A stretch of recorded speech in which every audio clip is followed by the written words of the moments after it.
Ito yung pamagat ng ating video ngayon. Lahat ng trabaho ay kaya ko dito sa probinsya. Ito yung aking karga. Sa lasit ho ito mga kaparmers. Ito yung aking sinasabi na hindi ko madala-dala dahil kapanay ulan dito sa amin. Grabe mga kaparmers. Alas 4 po lang ako gising na dahil umaga sana akong pupunta sa Triangle House. Ang kaso, napakalakas ng ulan. Kita niyo naman, basang-basa yung daanan. Dahan-dahan lang mga kaparmers. Maayos na yung ating dikagra.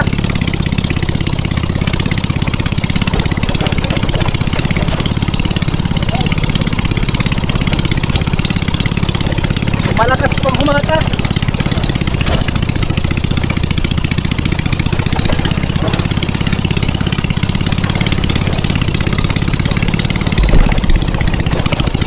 May kabigatan. Tatlo ho yan.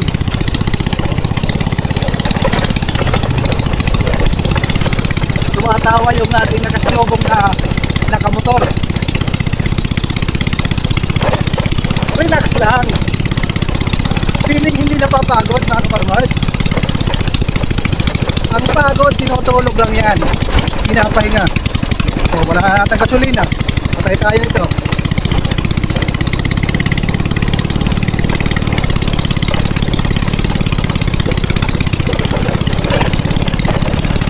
Usahay, nagdadamgo ako na ikaw ako. Magkahigong mahal.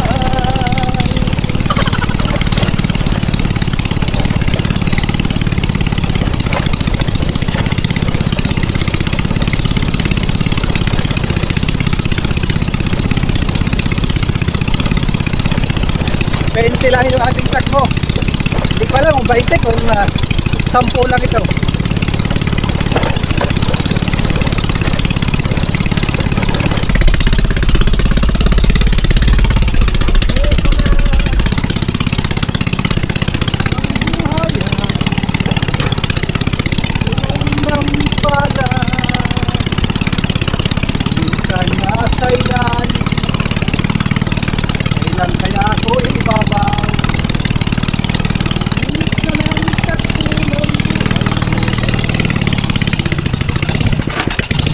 Walang kung ano ang kasunod.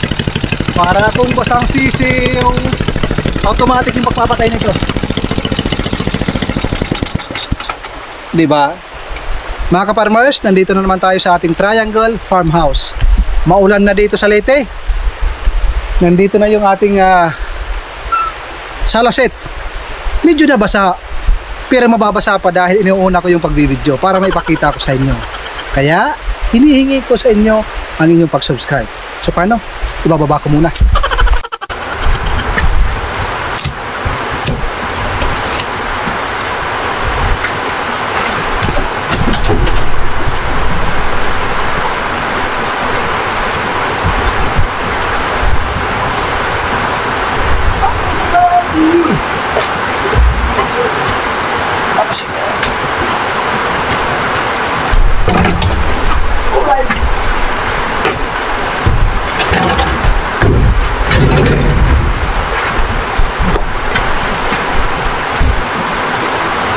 Mabilisan mga kaparmers. Mula na naman.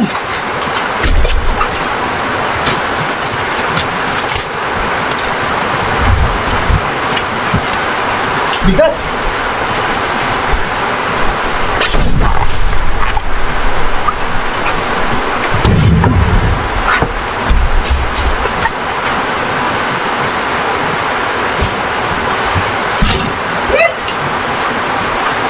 Ang buhay. Talaga nga ay isang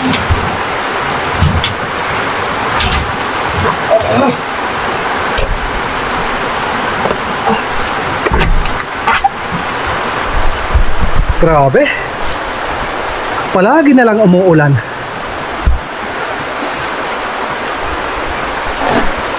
Ito yung ating salasit. Ayan. Yan yung ating upuan dito. Sira na ito mga ka-farmers. Ayan, gutay-gutay na oh. Gutay-gutay na yan. Pero yung kahoy nito sa loob, panalong-panalo pa. Ayan yung kanyang setup. Tapos mayroong salamin na table doon sa bahay na hindi ginagamit. Aarborin ko kay Papa. Pero yung salamin na yon, dito ko na ilalagay pag nalagyan na ng dingding, di ba? Ang ganda, tapos mayroong tuba sa gitna. Tapos dito tayo magre-relax. Yun yung mga pangarap ng isang katulad kong mahilig sa farming. Dahil umuulan pa, usapan muna tayo. Upo muna tayo sa ating gutay-gutay na salaset. Yan. Pero pakainin ko muna yung aking mga alaga dahil magdamag silang nagbantay sa ating mga chicken manok. So meron na tayong upuan dito sa Triangle Farmhouse. Pintuhan muna tayo ng mga siguro 3 minutes. Noong magplaplano ako, mag-i-start ako sa aking farming business o for good business kung tawagin namin ni Mrs. Naikwento namin sa aming kakilala, sa aming kapamilya, Jigger, wag maingay. Sabi nila, hindi mo yan kaya. Mahirap yan. Mainit sa Pilipinas. Meron pa nga isa ko na uncle, sabi niya, mahirap yun. Hindi mo na kaya dito sa Pilipinas dahil sanay ka na sa aircon. Pero dyan sila nagkakamali mga farmers. Kaya ko nga pinamangkatan yung video na ito na lahat ng trabaho about farming dito sa ating probinsya, kaya ko yun. Walang imposible sa akin. Yung mga taong sinasabing hindi mo yan kaya. So, kung nakikita nyo yung ating munting improvement araw-araw. So, shout out sa inyo. Ito na. By the way, magpapakain muna tayo sa ating mga alaga mga farmers. Dahil, alas 6:30 na. Kung hindi lang umulan, tapos na sana akong nagpakain. Dahil alas 4 pa lang ng umaga, gising na ho ako. Ngayon ay Sunday. Mag-isa lang ako. Dahil si Brad, day off ngayon. Siyempre, binibigyan natin yung ating partner ng day off dahil tao lang yun. Kailangan ng pahinga, kailangan niya makabisit sa kanyang pamilya, kung ano yung magawain niya ay magawa niya para ma-enjoy naman niya yung buhay niya. Pero ako mga ka-farmers, inaamin ko, halos wala akong day off, wala akong pahinga. Okay lang yun kasi nag-i-enjoy naman ako. Tama na siya. Magpapakain muna tayo ng ating mga alaga. Naghihintay na ang ating mga livestock na nangingitlog.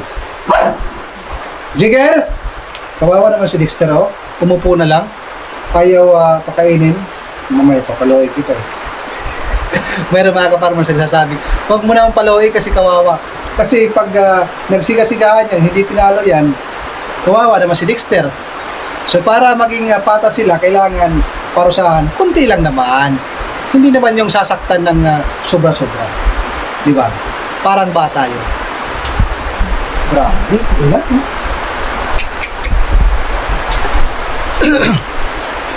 Alam niyo mga ka-farmers, yung pagpapaayos ko sa dikagra ni Papa, sa pagpapawilding at sa pagpapa-align, gumastos tayo ng 1,700. Tapos, sira yung bearing, gumastos tayo ng around 450. Sabihin na natin 500. So, 1,700 plus 500, kayo na ang mag-add. Yun po yung ating nagastos, lahat-lahat. Sira-sira lang yan, pero kaya pa yan magbuhat ng mga organic na pagkain ng ating mga alaga at mga gamit na hakutin natin dito sa ating Triangle House. Malaki pa ang tulong yan. At malaki na ang nagawa niyan sa buhay ni Papa at sa akin dahil ginagamit yan sa pangbibili ng saging. Kumbaga libo-libo na yung makinita niyan. Dahil maulan, payong muna.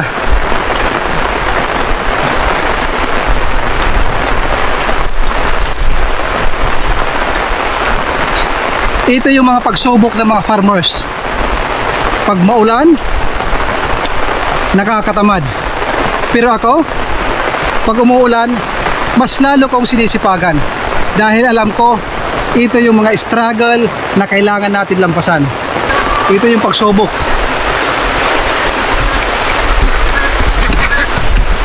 Pagsubok na. Kumusta kayo mga chicken?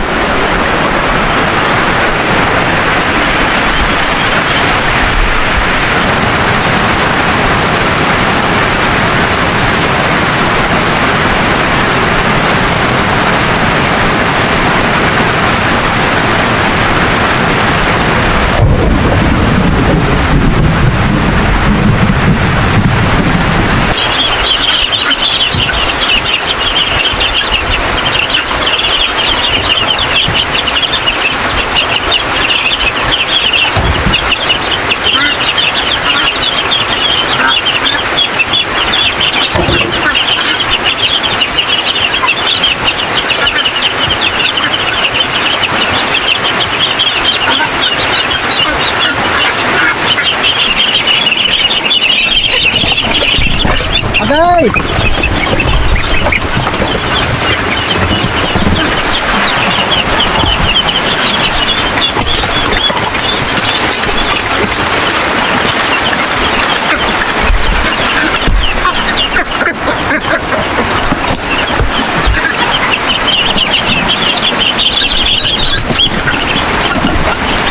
Dito yung iba, dito.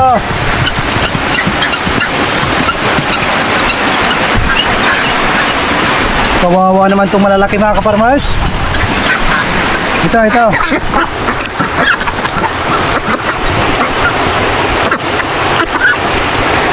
Lakas talaga kumain. Lugi tayo sa commercial feeds dito. Isa pa, nahawa ko dito sa ano. Pero hindi naman totally nakakaawa to dahil marami ito silang pagkain mamaya. Yung mga Muscovy masayang-masaya dahil umulan.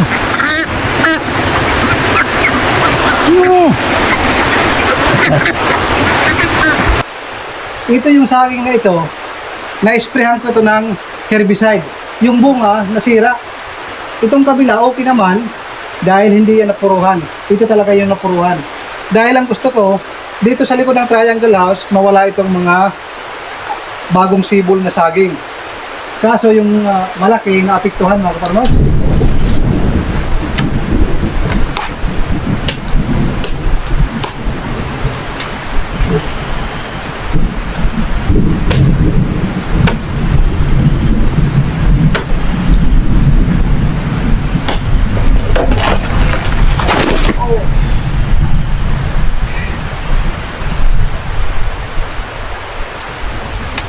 Okay naman yung gitna oh. Hindi naman siya tibaglon. Dahil pag tibaglon yan, mayroong mga itim-itim. Ito puting-puti.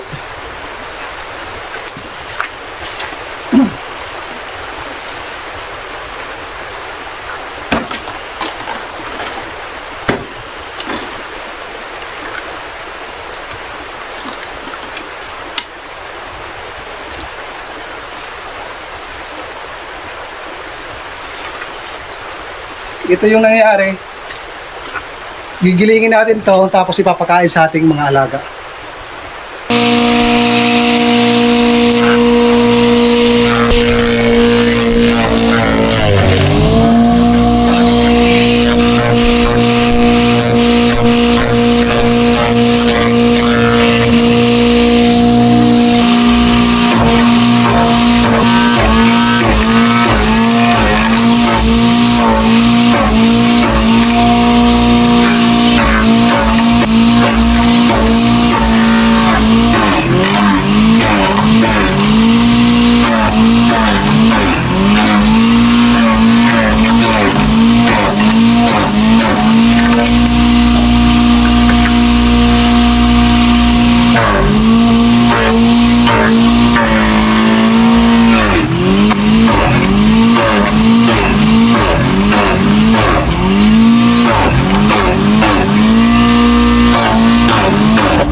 Dalawang beses ko dinaan sa ating shredder.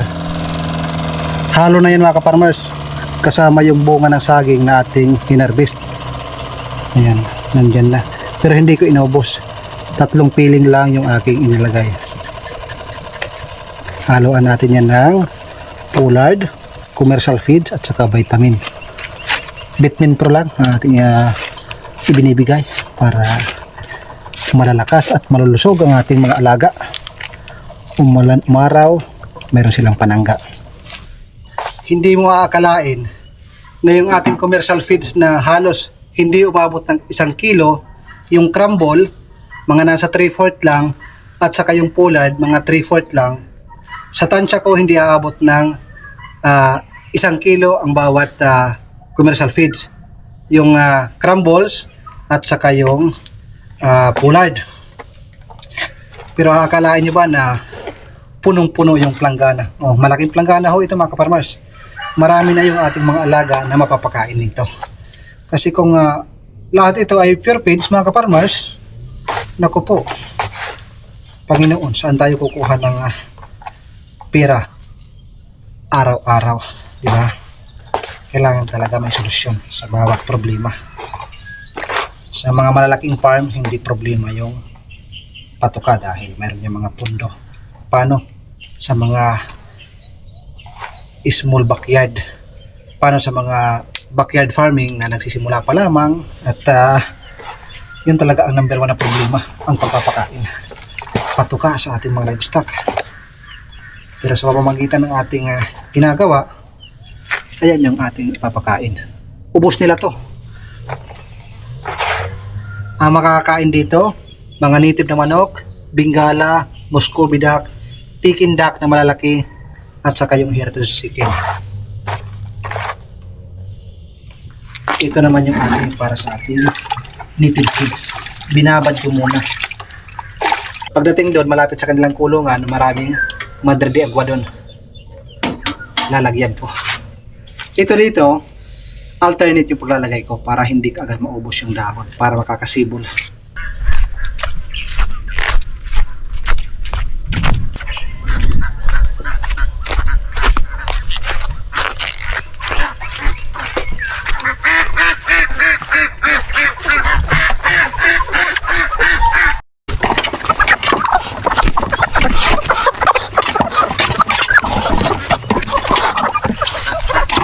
Bibigyan ko muna doon sa unahan para makadaan ako.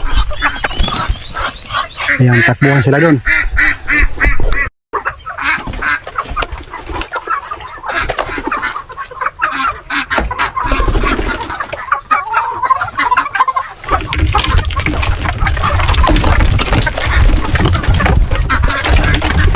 Pasensya na kayo at nahuli. Nalit ang iyong pakain dahil kanina sobrang ulan. Grabe mga ka-farmers. Sa inyong lugar mga ka-farmers, maulan ba? Grabe dito sa Leyte. Parang daanan ng ulan at saka bagyo. Yan yung mga kalaban ng mga farmers. Bagyo at saka ulan. Malapit na naman ang bare months. Sana walang malakas na bagyo para yung ating mga saging hindi matumba. Nung nakaraang bagyo, yung Pino, grabe. Wasak-wasak yung ating mga saging. Kung hindi bali, talagang tumba. Medyo natagalan yung pagsibol. Ngayon, malalaki na. Mayroon na mga bunga. Malapit na tayo makapag-harvest.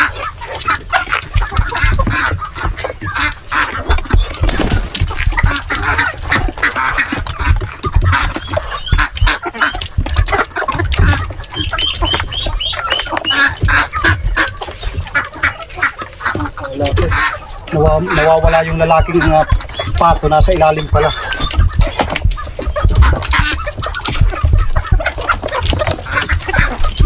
Punong-puno na dito. Mayroon pang sobra.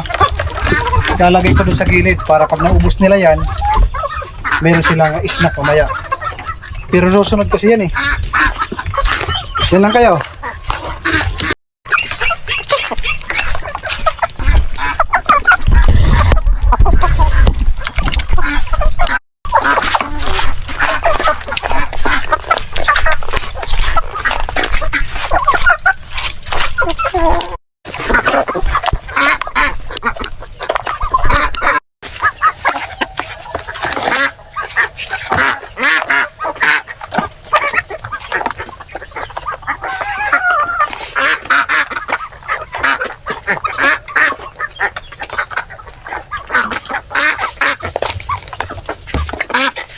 Mga 30 minutes pa lang, since binigyan natin sila ng Layex, yung pangpaitlog.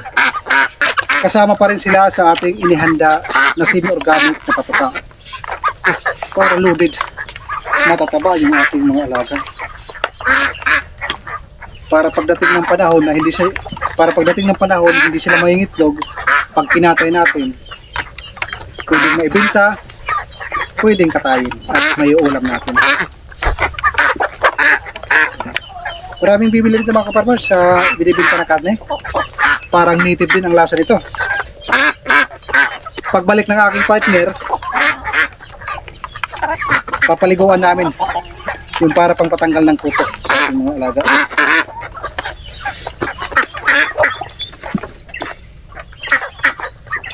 Busin yan, ha? Tinatansya ko para sa mga alagang pikinda.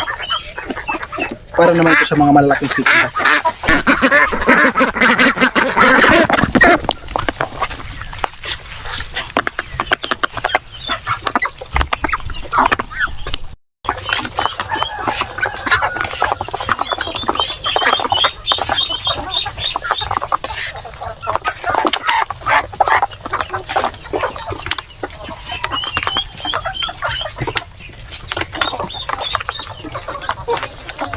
Dito sa kulungan na ito yung pinakalas natin na pinapakain, yung Peking duck.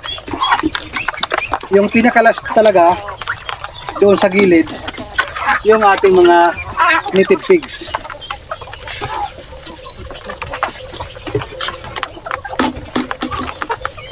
Diyos, kumain na.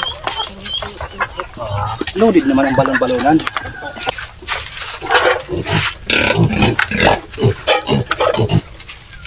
Dahon ng ating mga organic na tinanim. Yan.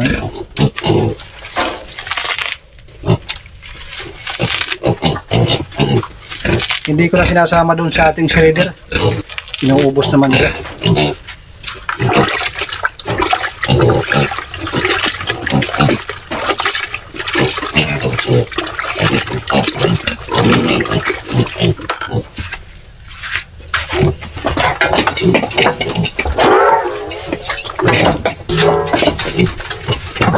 Oops. Isa-isa lang. Laman muna bago yung sabaw.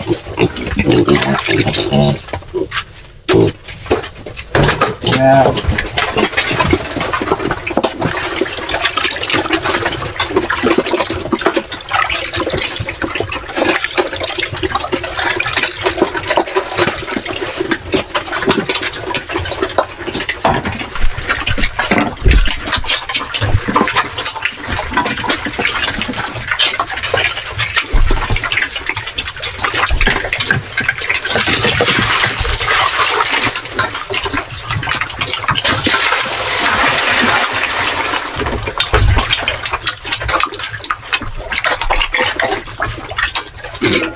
Malayo. Hindi kaya.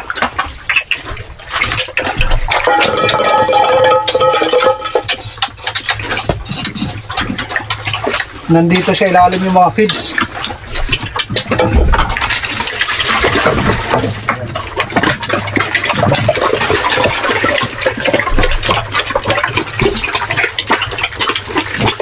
Hindi ko papatabain ng husto ito kasi pag sobrang taba ng inahin,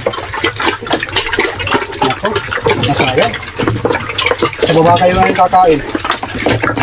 Dahil pag sobrang taba, maliit lang yung mga anak mga karnos at hindi agad-agad nabubuntis. Mahirap buntisin pag sobrang taba.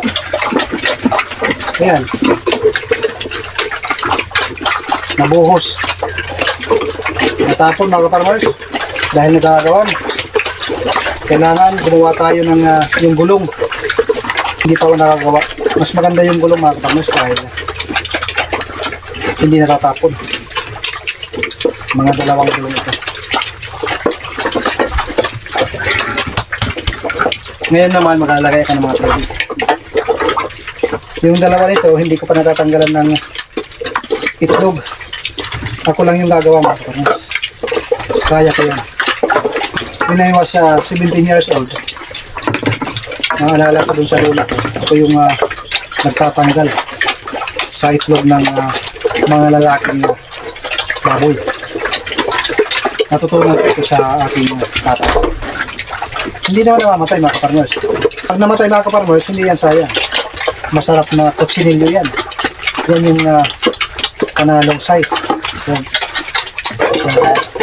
Pang kutsinilyo. Ito yung saging na palagi natin hinaharvest. Ganyan yan pag nahinog. Napakaraming buto.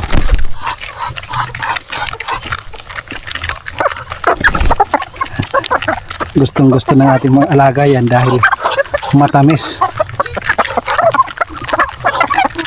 Kaya magpuhuli yung Muscovy.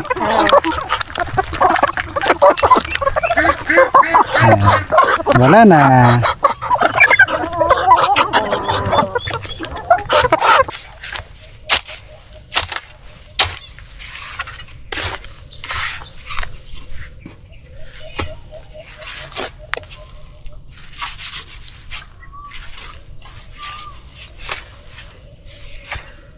Ito yung langka na pinakamatamis sa buong Pilipinas. Nasa 10 piraso na ito mga kaparmers. Buhay na buhay na. Dahil umulan, yung kanyang puno nilagyan ko ng lupa at nilinisan ko. Ayan mga kaparmers. Nasa 3 years lang to. 2 to 3 years kung hindi ako nagkakamali. Ang bili sa abuyog mga kaparmers ay nasa 150 ang bawat isa, pero tinawaran ko 100 lang yung bili ko. 10 piraso 1,000 yung bili ko. Lahat ng nakikita nyo na mayroong plastic, lahat po yan ay langka. Ito po yung tinatawag na F1. Ang other term nito ay Eviac. I-search nyo lang, makikita nyo. Ang ibang tawag nito ay Eviac, kung hindi po ako nagkakamali. Pa-search na lang sa Google. Isa ito sa pinakamatamis na langka sa Pilipinas. 10 piraso lang mga kaparmers yung aking binili. Kasi makikita nyo naman yung aking coconut dwarf. Yung distansya niyan is 9 meters by 7 meters. Hindi in-adjust ko ng konti kasi kung gagamitin natin yung standard na 10 meters by 7 meters, medyo hindi kakasya yung 100 na coconut dwarf. Kasi yung ating lupa is nasa 8,000 plus square meter lang ito. So hindi ito umabot ng 1 hektarya. Pero malawak na rin. Napakarami pang bakante. Makikita nyo naman. Ito yung mga alaga, oh. Yung iba naiitlog. Buti na lang yung bayabas hindi natin pinutol. Kagabi nang mabanggit ko ito, sabi ng asawa ko, magdala ka. Mga hinog na.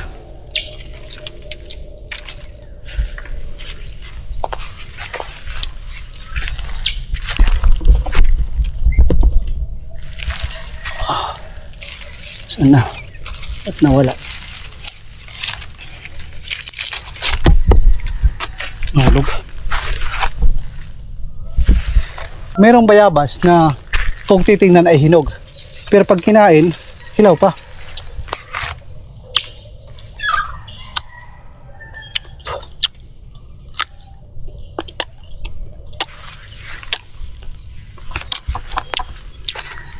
Ganito yung gusto ko na kahinog. Hindi sobrang lambot. Pag sobrang lambot, nakakaumay na. Kainin. Bakit? Anong meron? Kasi maingay.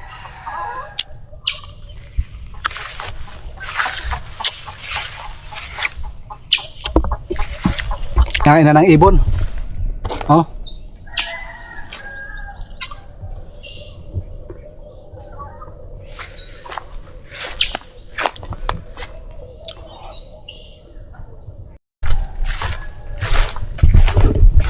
Ito napakaraming bunga. Pero wala pang hinog.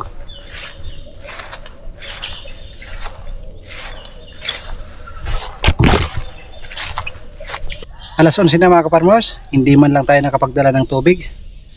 Kumakalam na yung aking sikmura. Balik na lang ako dito mamayang alas 3. Dahil pagdating ko sa bahay, pupunta ako sa flower shop, maglilinis ako ng bulaklak. Ngayon, day off namin ni Mrs. sa flower shop. Sirado kami pag linggo, pero yung online sa Facebook, active po kami. Kung mayroong mga inquiries, mga bumibili, nagdi-deliver po kami. So paano mga kaparmers, hanggang dito na lang muna. Maraming salamat sa inyong suporta. Ako po ay nagpapasalamat sa inyo sa inyong pag-subscribe at pagtangkilik sa ating binabahagi ng mga videos. God bless po sa inyo and God bless sa inyong mahal sa buhay.